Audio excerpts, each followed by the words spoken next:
Hey, I need you to do me a favor. Mm-hmm. Wait. All right.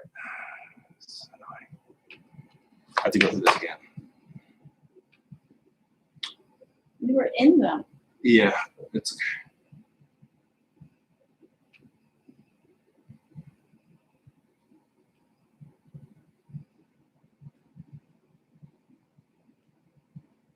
Come on, please.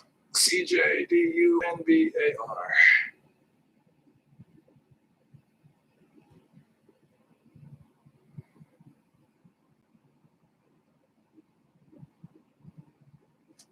Okay.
Okay, well, might as well get going.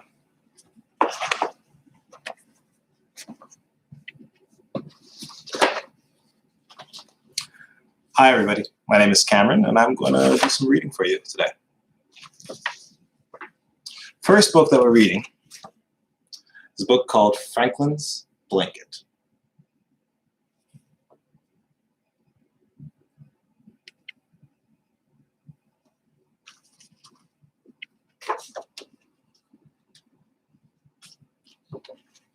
Franklin's Blanket.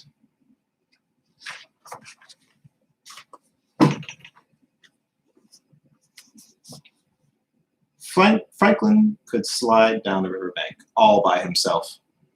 He could count by twos and tie his shoes. He could even sleep alone, as long as he had a good night story, a good night hug, a glass of water, a nightlight, and his blue blanket.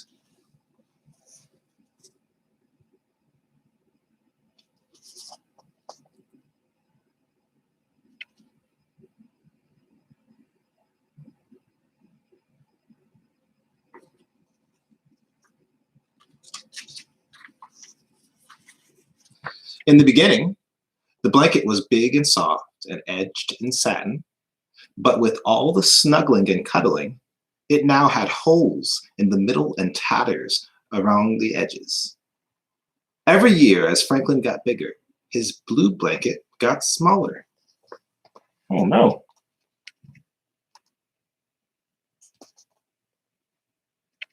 See this blue blanket right there?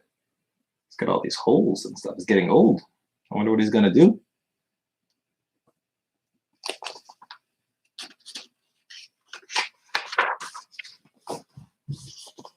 Franklin usually kept his blanket folded in his top drawer. One night it wasn't there. Franklin searched around his room. He rummaged through his toy chest. He took everything out of his drawers and his books off the shelves, but he could not find his blue blanket anywhere. That's a pretty messy room. I think somebody needs to go in there and clean it up for him. Oh, poor Franklin.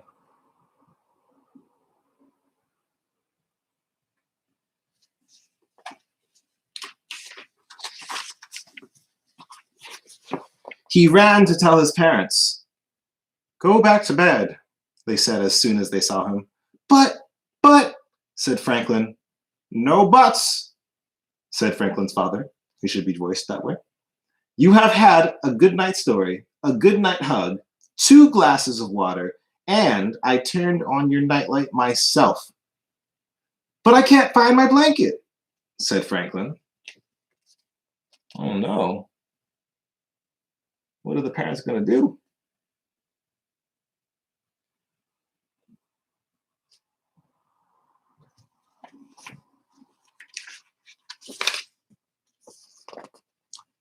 So Franklin and his parents hunted everywhere. "Try to remember," said Franklin's mother. "When did you last have it?" What room are they searching through right now? It looks like a dining room.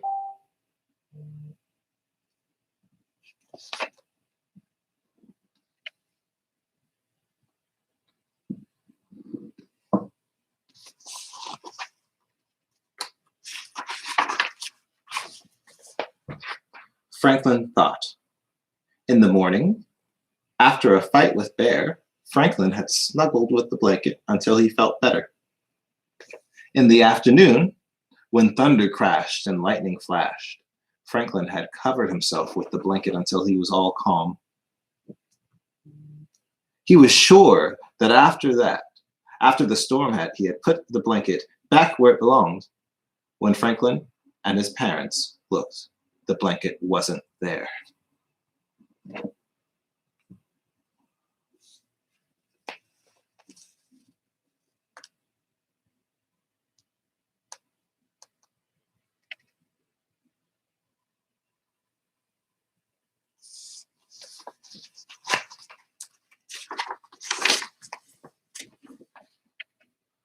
"We'll find it tomorrow," said Franklin's mother.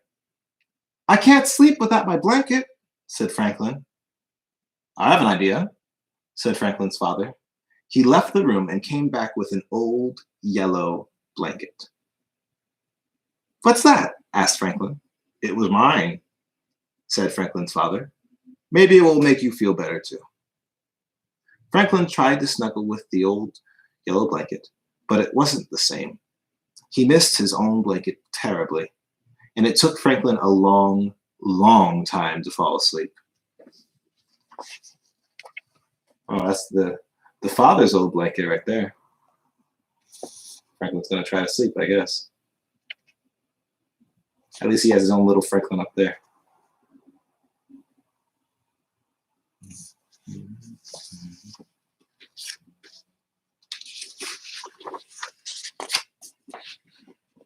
The next morning, Franklin began a search for his blanket.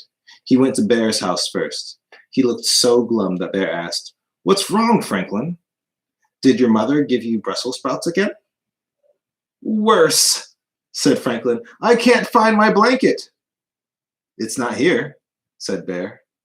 "Besides, my mother says big bears like me are too old for baby blankets. Maybe you don't need a blanket either." Franklin knew that Bear always slept with his stuffed bunny. "What about your bunny?" asked Franklin. "Bunnies are different," said Bear. "I don't think bunnies are too different," But I guess that's Bear's opinion. Little blue bunny right there.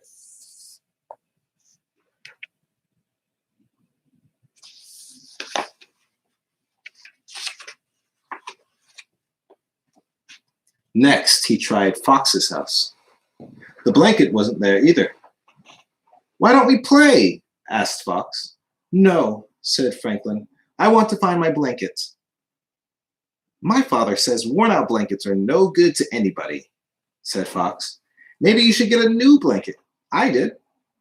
"I like my old blanket," said Franklin.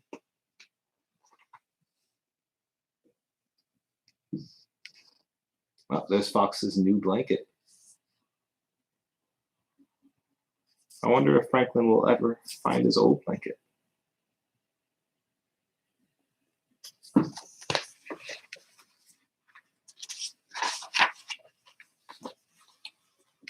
Then Franklin went to Beaver's house.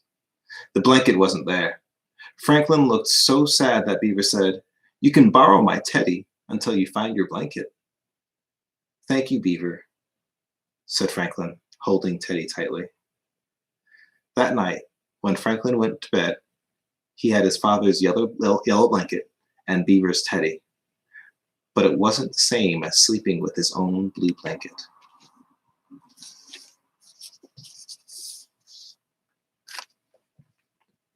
Beaver lives in a dam. How appropriate. Oh, and he's giving Franklin his teddy. That's very nice of him. I wonder if Franklin will be able to sleep now.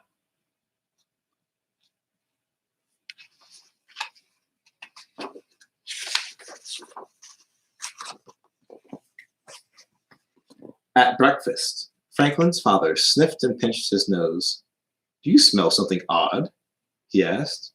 "A sort of musty, old sock smell?" Franklin and his mother sniffed too. Then Franklin remembered. "I think I know what smells," he said.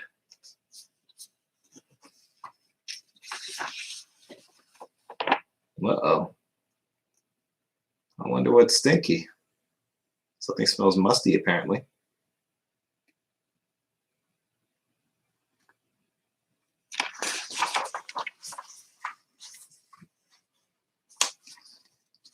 Franklin reached under his chair and pulled out his blue blanket.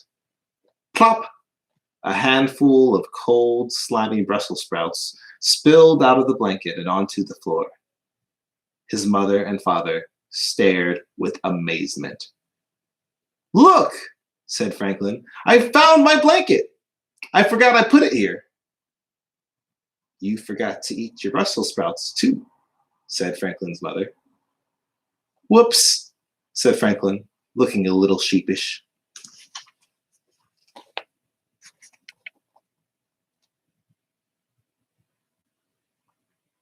No, he found it under his chair. Looks like he might have hid his Brussels sprouts in there too.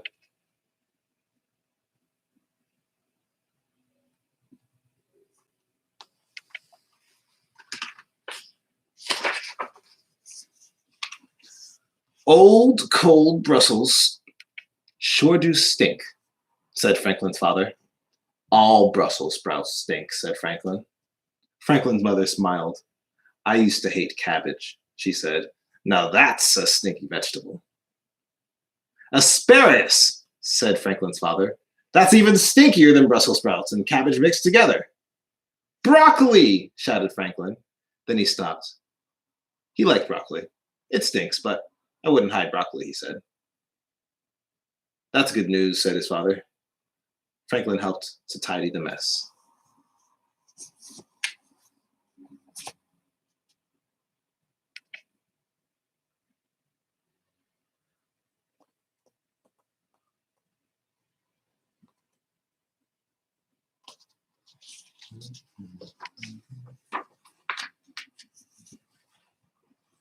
Then Franklin picked up his blanket.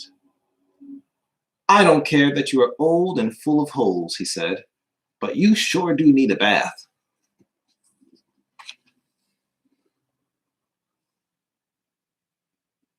He's going to give his Favorite blue blanket of bath. It's a good idea, I think. Rotten food smells horrible sometimes.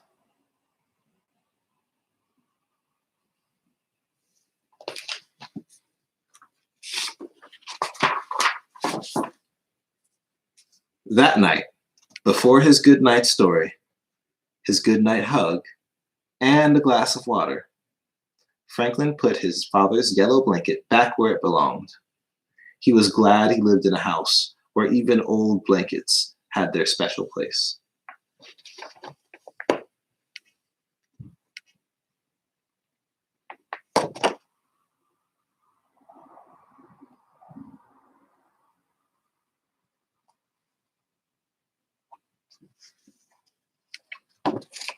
The end. Hope you liked that story. I think we're going to go for one more story. Let's see what we have here. I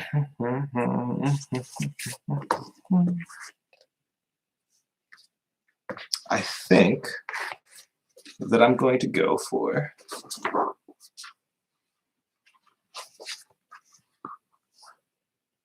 The Tale of Peter Rabbit.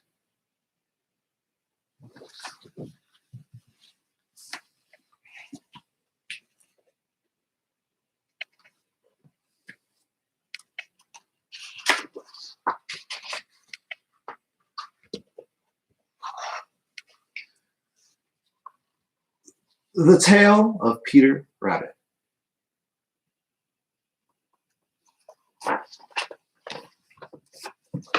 Once upon a time, there were 4 little rabbits, and their names were Flopsy, Mopsy, Cottontail, and Peter. They lived with their mother in a sand bank underneath the root of a very big fir tree. "Now, my dears," said old Mrs. Rabbit one morning, "you may go into the fields or down the lane, but don't go into Mr. McGregor's garden. Your father had an accident there. He was put into a pie by Mrs. McGregor. Now run along and don't get into mischief. I am going out."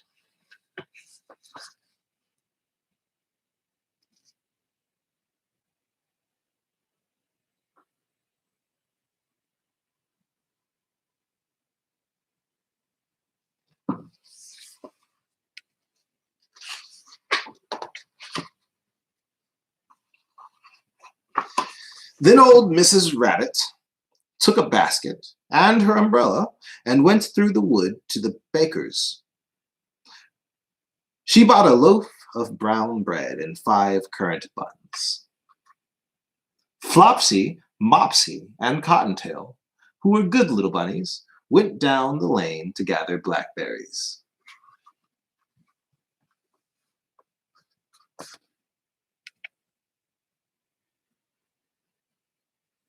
Floppy, Mopsy, and Cottontail seem to have a little friend right here.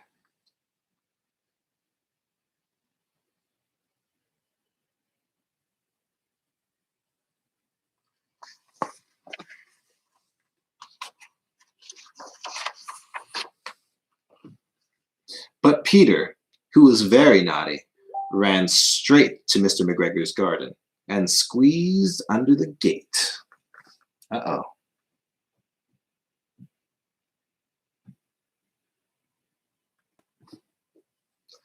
First, he ate some lettuce and some French beans, and then he ate some radishes.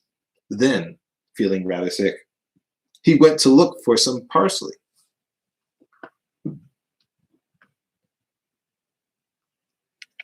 Seems to be overeating a little bit. I hate that feeling.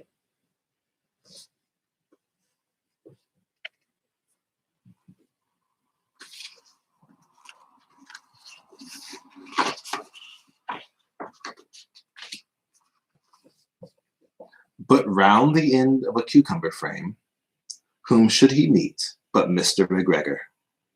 Mr. McGregor was on his hands and knees planting young cabbages, but he jumped up and ran after Peter, waving a rake and calling out, "Stop, thief!" Peter was most dreadfully frightened. He rushed all over the garden, for he had forgotten the way back to the gate. Peter lost one of his shoes among the cabbages, and the other shoe among the potatoes. After losing them, he ran on 4 legs and went faster. I think he might have got away altogether if he had not unfortunately run into a gooseberry net and caught by the large buttons on his jacket. It was a blue jacket with brass buttons, quite new. Peter gave himself up for lost and shed big tears, but his sobs were overheard by some friendly sparrows who flew to him in great excitement and implored him to exert himself.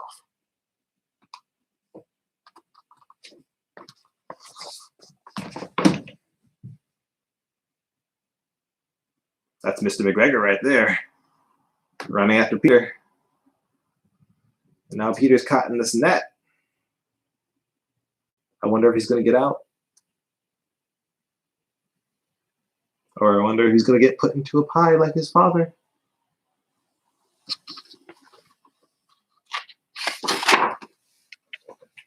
Mr. McGregor came up with a sieve, which he intended to pop upon the top of Peter.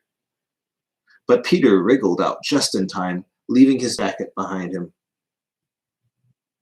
Peter rushed into this tool shed and jumped into a can. It would have been a beautiful thing to hide in if there had not been so much water in it. Mr. McGregor was quite sure that Peter was somewhere in the tool shed, perhaps hidden underneath a flower pot. He began to turn them over carefully, looking under each.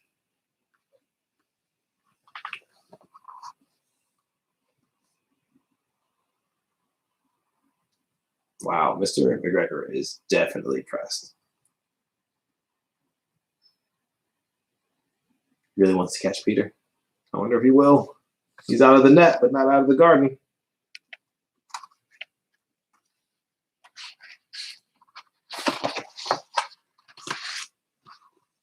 Presently, Peter sneezed.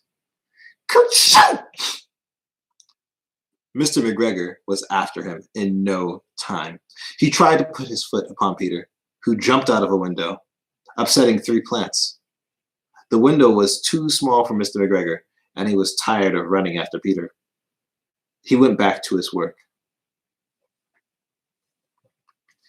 Peter sat down to rest. He was out of breath and trembling with fright, and he had not the least idea which way to go. Also, he was very damp from sitting in that can.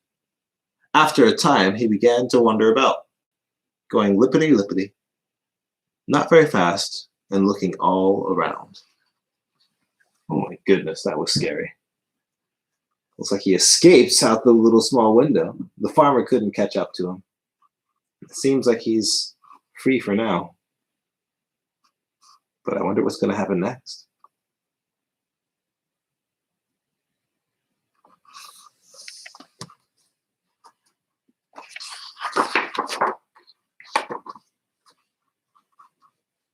He found a door in a wall, but it was locked. There was no room for a fat little rabbit to squeeze underneath. An old mouse was running in and out over the stone doorstep, carrying peas and beans to her family in the wood. Peter asked her the way to the gate, but she had such a large pea in her mouth that she could not answer. She only shook her head at him. Peter began to cry. It's a pretty big pea in this mouse's mouth. Poor Peter. Then Peter tried to find his way straight across the garden, but he became more and more puzzled. Presently, he came to a pond. A white cat was staring at some goldfish. She sat very, very still. Peter thought it best to go away. He had heard about cats from his cousin, Benjamin Bunny. Yeah, it's probably a good idea to stay away from cats. Even I stay away from cats. And I'm a human.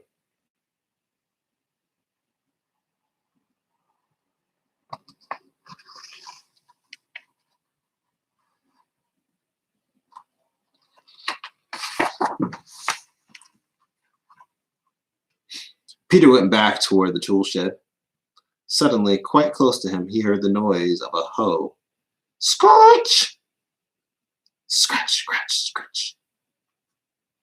Peter scurried underneath the bushes, but presently, as nothing happened, he came out, climbed upon a wheelbarrow, and peeped over. The first thing he saw was Mr. McGregor hoeing onions. His back was turned toward Peter, and beyond him was the gate. Oof, that's scary. There's Peter in the wheelbarrow, Mr. McGregor hoeing some vegetables, and the gate that Peter needs to get out. Will he escape?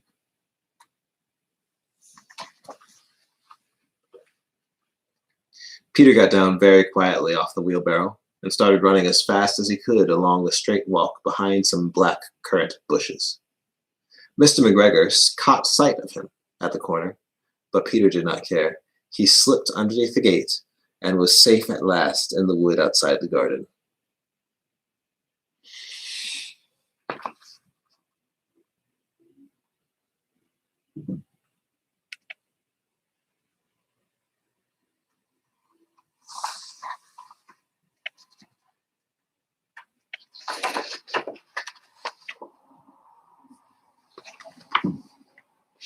Mr. McGregor hung up the little jacket and the shoes for a scarecrow to frighten the blackbirds. Peter never stopped running and never looked behind him till he got home to the big fir tree. He was so tired that he flopped down upon the nice soft sand on the floor of the rabbit hole and shut his eyes. His mother was busy cooking. She wondered what he had done with his clothes. It was the second little jacket and pair of shoes that Peter had lost in a fortnight.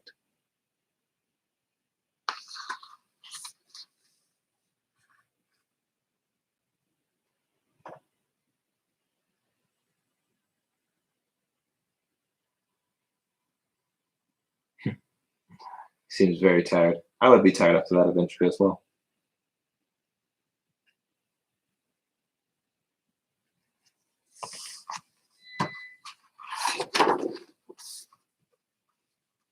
I am sorry to say that Peter was not very well during the evening.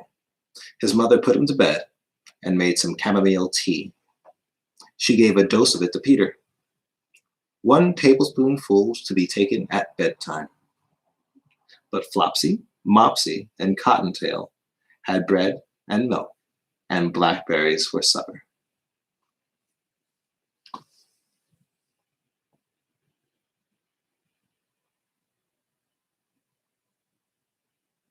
The end. So it looks like Peter learned a very tough lesson about listening to his mother. Let's see, how much time do we have? I think we have enough time for one more story. And I've got a decent story just for that. Okay, so the next story we're going to read, and the last for today, is called The Hat. It's another animal story. It's got a cat. Oh, is that a hedgehog? I don't think I've ever seen a wild hedgehog in my entire life. And a goose.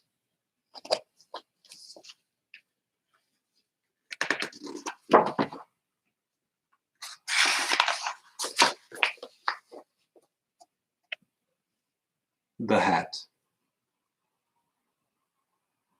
Seems like it's going to be a fun one.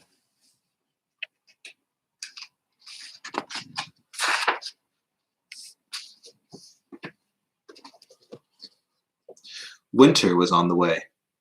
Lisa took her woolen clothes out of the chest and carried them outside.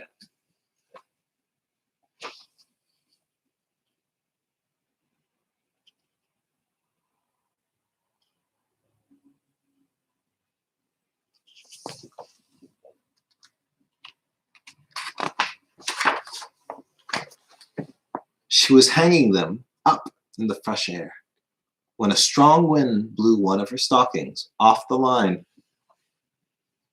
Hmm. Have you guys ever hung your clothes up to dry? I have.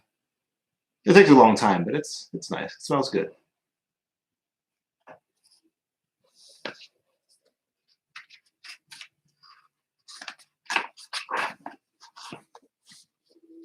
Curious Hedgie, the hedgehog, found it and poked his nose in. When he pulled it out, the stocking was stuck on his prickles. How embarrassing, Hedgie thought. Oh, it's a hedgehog with a stocking. It's like a sock.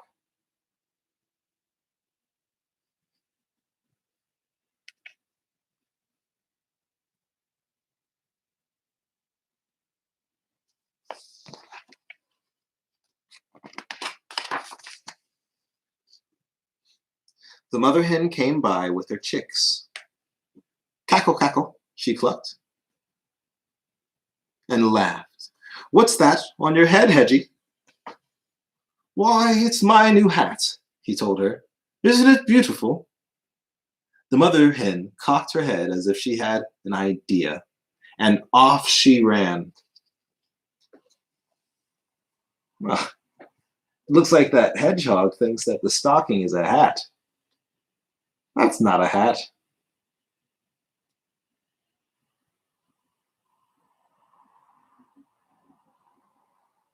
I wonder what mother hen's idea is.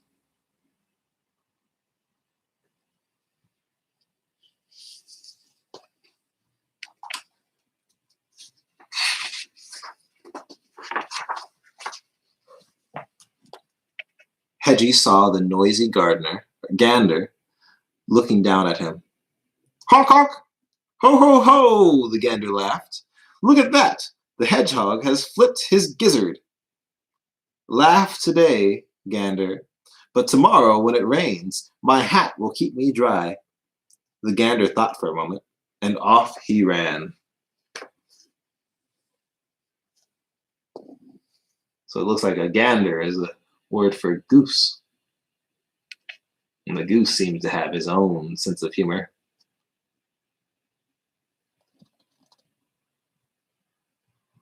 I wonder if this hedgehog will ever realize that that's not a hat he's wearing.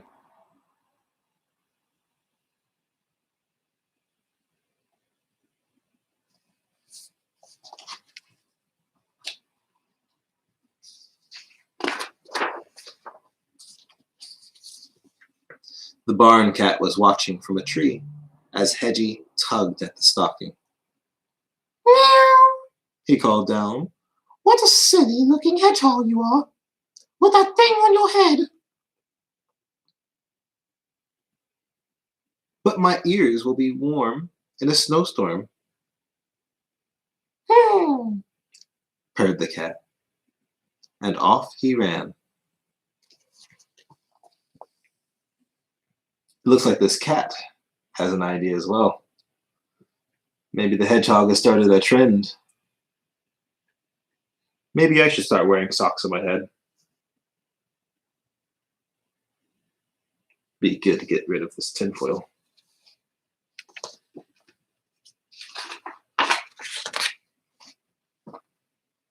The farm dog and her puppies found Hedgie in a patch of brambles. Hedgie? Is that you? Is that a hat you're wearing?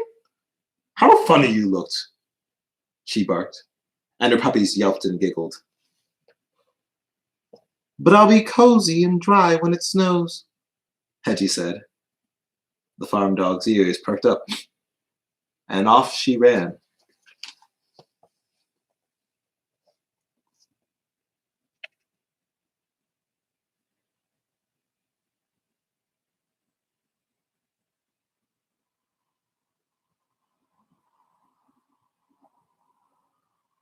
This hedgehog is very convincing. Everybody wants a piece of this hat.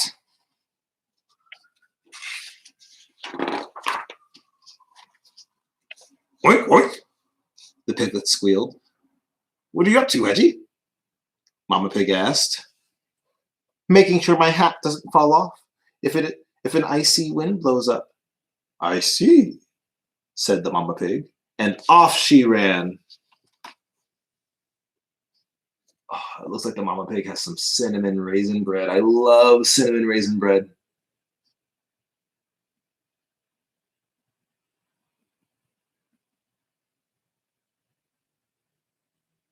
That's her son, Hamlet.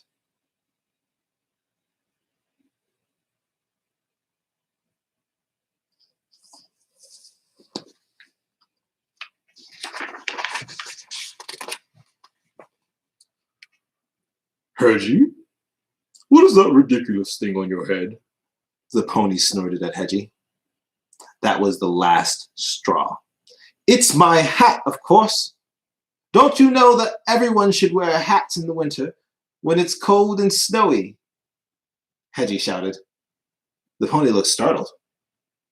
Hedgie was usually so friendly, and off he ran.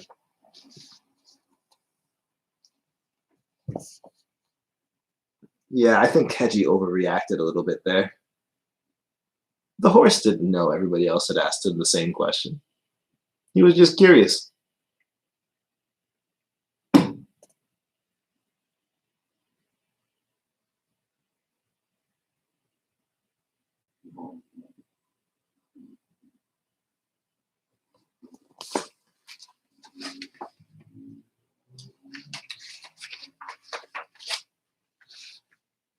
Hedgie just wanted to be alone.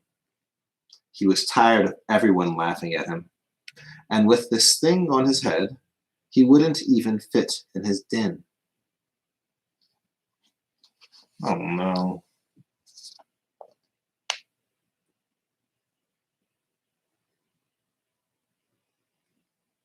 It seems like Hedgie doesn't want it on his head either.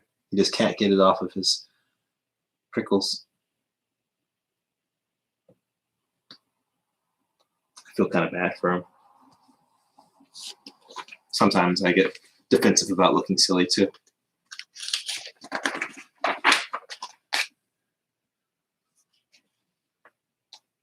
He didn't see Lisa running after him, the other stalking in her hand. Come back, you silly hedgehog, she called. Oh no, Hedgie thought. Even the girl is laughing at me.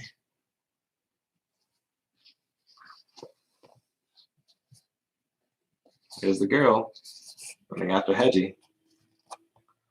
I wonder what she wants to do. Is the girl laughing at Hedgie as well? We'll see.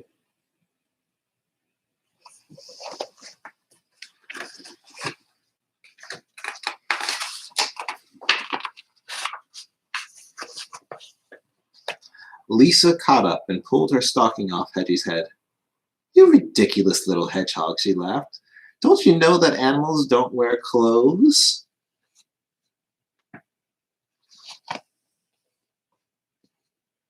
It looks like she's laughing at Hedgie for wearing clothes at all.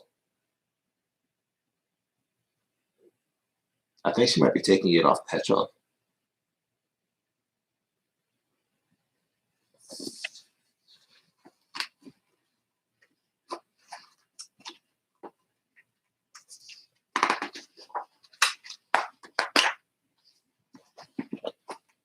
Hedgie headed for his den, and Lisa started back toward the clothesline. That's when she saw all of her missing woolens.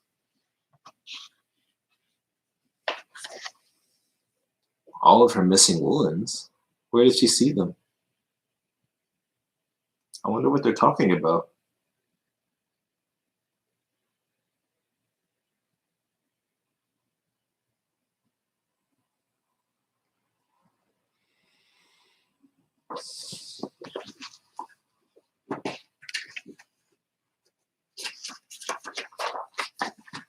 Oh my gosh. Now that's pretty silly if you ask me. The animals had taken them, and each one was thinking, now I am wearing a magnificent hat.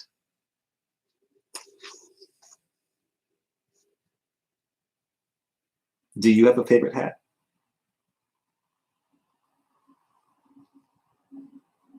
I used to. But nice. warm hat for the winter. Oh my gosh, the cat has a scarf, the dog has a sweater. The goose seems to actually have a hat, but the chicken just has gloves. Oh my gosh.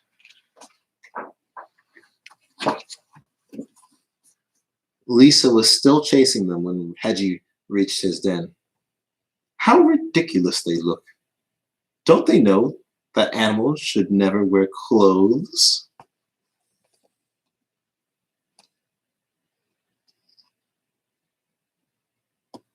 That's Hedgie right there.